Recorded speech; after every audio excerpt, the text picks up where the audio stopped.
Hey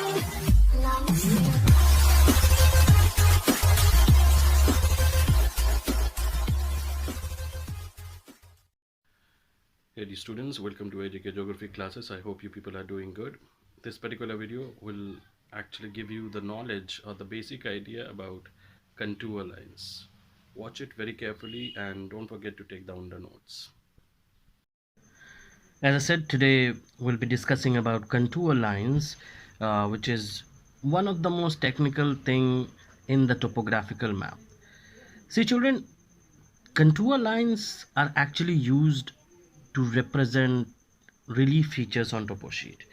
Now let me tell you what are relief features. Relief refers to actual configuration of land which includes its altitude and slope. In simple language, relief are the landforms which have height and which have slope, and all those landforms which have height and slope, they are nothing but mountains, valleys, hills, plains and plateaus. All these features have three dimensions such as length, breadth and height, but when they are shown on the map, they can only be represented by two dimension. So to solve this difficulty, a number of techniques involving various methods have been involved, which are used to show Earth's relief features. The principal methods are hatches, hill shading, form lines and contours. Now we will be discussing only about contours here. Contour lines are imaginary lines which join places of same height above mean sea level. You can write the definition. Don't forget to take down the notes. Contour lines are imaginary lines joining places which have the same height above mean sea level. For example, if a contour is marked as like 100, it means that all places which are connected by that contour are located at a height of 100 meters. Alright, so the contour lines are shown by brown color. First thing, thick brown color and thin brown color. The thick brown interval, they are known as index contours, and the thin brown lines are known as intermediate intervals or intermediate contours. Now what is contour line used for? They actually show three things. First, the elevation of land. That is, the height of a contour is indicated by figures or the digits inserted in a brick in the line. In between line you'll find heights are written or some digits are written. The second thing which it shows is the steepness of its slope. When the contours are very close, they represent steep slopes. When they are farther apart, they represent gradually increasing slope, or rather gentle slopes. And when you'll find no contour line on the topo sheet, that means the land is flat or it is a lowland, a plain area.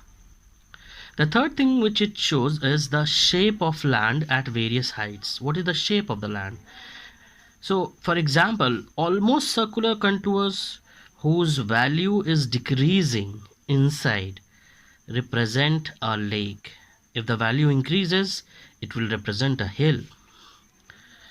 The next thing which we will discuss here is contour interval. Contour interval means the difference of height between two consecutive contours. The thick contour and the thin contour, we have already discussed that they are known as index and intermediate respectively. Now let's talk about the various contour diagrams which you see on the topo sheet. The first thing is we'll discuss about slopes. Basically there are two kinds of slope, steep slope and gentle slope. When the land suddenly slopes up or down, it is known as a steep slope. In a steep slope, you will find the contours are very close to each other. The next one is gentle slope. In such a slope, the change of elevation or the change in the height is gradual. It's not sudden. and normally the slope is gentle and the contour lines are farther apart or wide apart. They have a greater space between each other. The next one is a hill, a conical hill.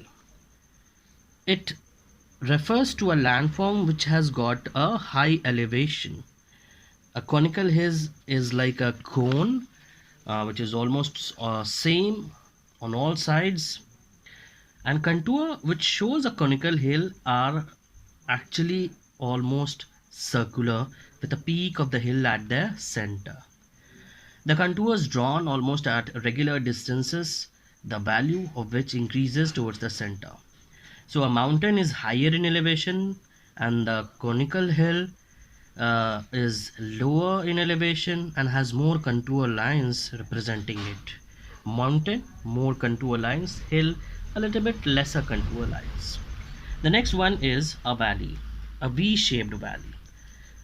When two sides of a river valley are very close and steep and there is hardly any flat land, so there you'll find a cross section of the valley or a V-shaped thing, or V-shaped contour lines, that is also inverted V shape, and the height is decreasing downwards.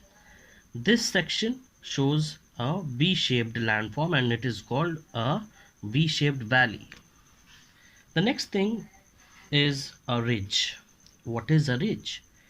It is a long and narrow highland sloping steeply downwards on its sides, and it has got a number of summits. You'll find the summits at the center everywhere. Like in this diagram, you see there are 4 summits with a height of 700 meters, and they are elongated. The contour lines are very elongated, but they are closely spaced, which means the slope is steeper in nature. The next one is a water divide. A line which separates two adjacent drainage basin is known as water divide. Now basically it appears to you as if it is a ridge, but the only difference you will find the blue streams running down from the topmost part. When you will find blue streams running down from the topmost part of a contour line or contour interval or elongated contour interval, this is known as a water divide. Last but not the least is escarpment. Escarpment is an abrupt, comparatively long and regular steep face of a hill, a ridge or a plateau. An escarpment has a narrow top with steep slope on one side and a gentle slope on the other side. You can see this diagram of contour line. At one end you will find the contour lines are very closely spaced. That means they have steep slope, and after you'll find when there is a decrease in the slope, the contour lines are actually wider apart. That means on one side it has got a steep slope and on the other side they have got gentle slope. Whenever you find these kinds of contour lines, name it as escarpment.